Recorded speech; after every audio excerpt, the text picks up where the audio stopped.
Bom, o nosso trabalho de Mecânica 2 vai falar sobre vibrações sem amortecimento. E a gente vai demonstrar o cálculo do período de um pêndulo simples pela solução exata.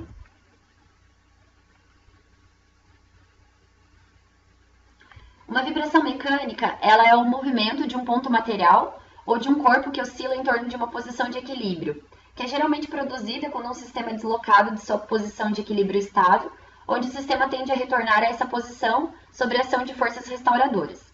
É possível a gente encontrar dois tipos de vibrações, as amortecidas e as vibrações sem amortecimento, que é a que a gente vai comentar.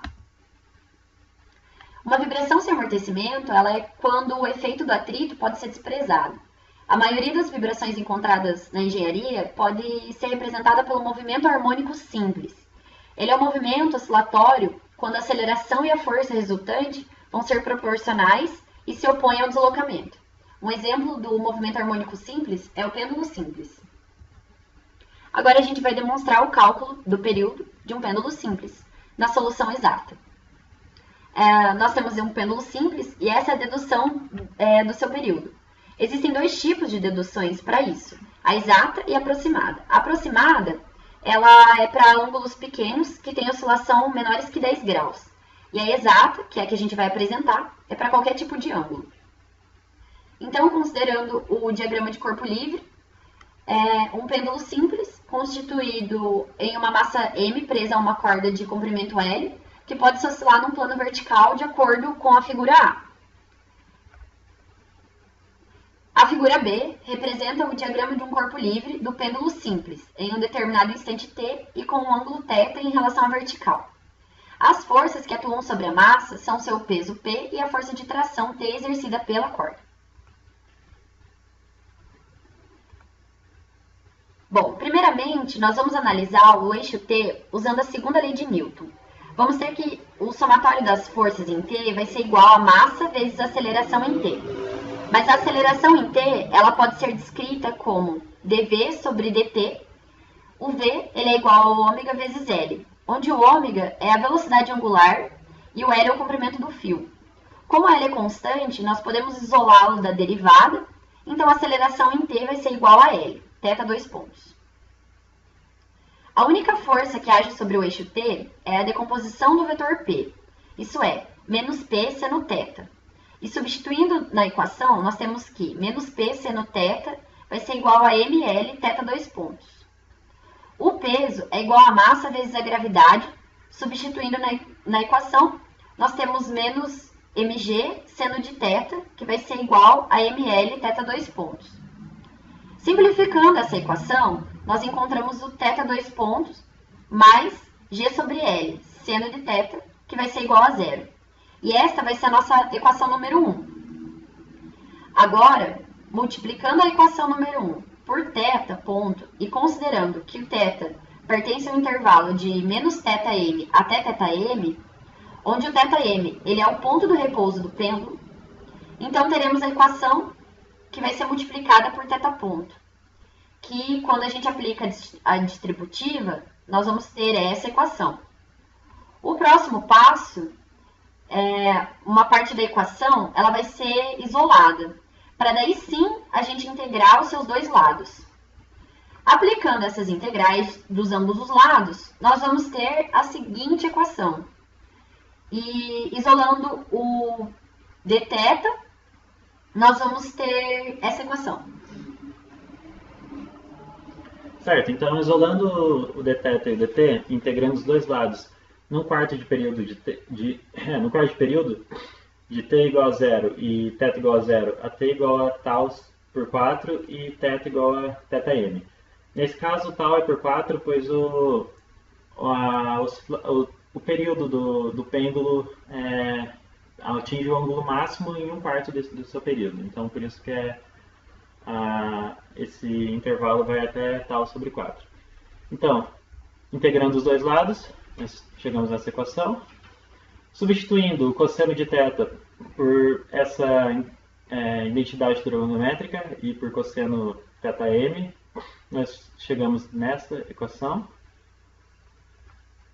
Então, essa integral que foi encontrada, ela é conhecida como integral elíptica. Ela não pode ser expressa de forma finita em termos de funções algébricas ou trigonométricas usuais. Porém, se fizermos a seguinte substituição, então a gente tem que dar um jeito de transformar essa integral numa integral que a gente conhece.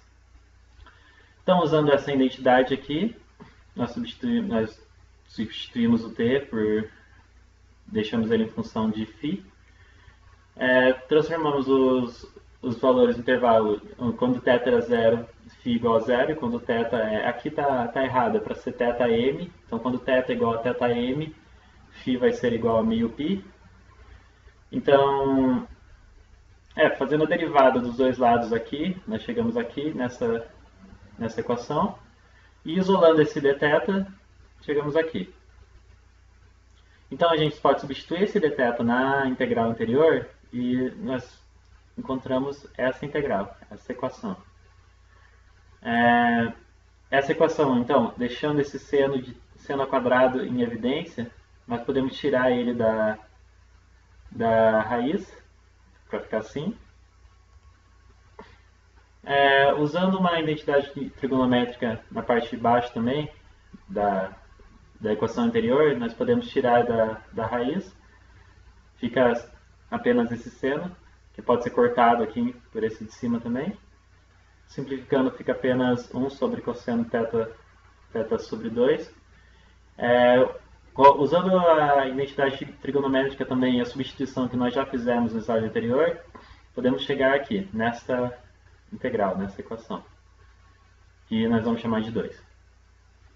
Então, a integral obtida na equação 2, ela é comumente chamada de K, e ela pode ser encontrada nas tábuas de integrais elípticas, para vários valores de θm por 2. Então, portanto, segue a seguinte relação.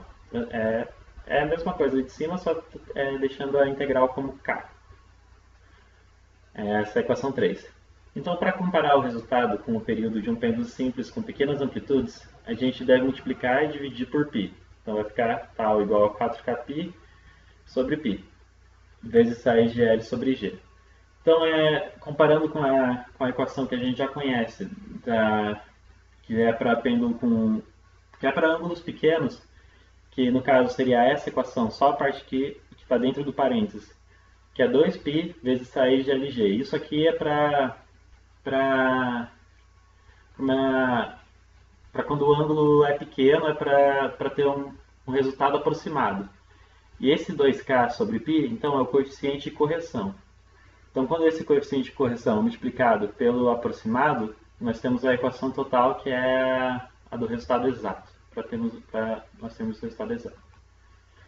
Então, aqui, como eu já falei, a fórmula 4 mostra que o valor correto no período de um pêndulo simples pode ser obtido multiplicando esse valor aproximado, no caso, a expressão dentro do parênteses, que é 2π vezes raiz de L sobre G, pelo fator de correção, 2k por π. Valores do fator de correção são dados na tabela 1, para vários valores da amplitude θm. Notou-se que para cálculos comuns de engenharia, o fator de correção pode ser omitido, contando que a amplitude não exceda 10 graus. Então aqui nós temos a tabela que demonstra os valores de K e de 2K por π. Você pode perceber que quanto menor for o ângulo, menor vai ser esse fator de correção. E a diferença também de um deles é menor quando os ângulos são menores. E só para explicar que quando o pêndulo parte do repouso, com o ângulo inicial de 180, o tal vai ser infinito porque o pêndulo vai permanecer no repouso. Então não vai ter, o tal vai ser infinito. Bom, isso é tudo.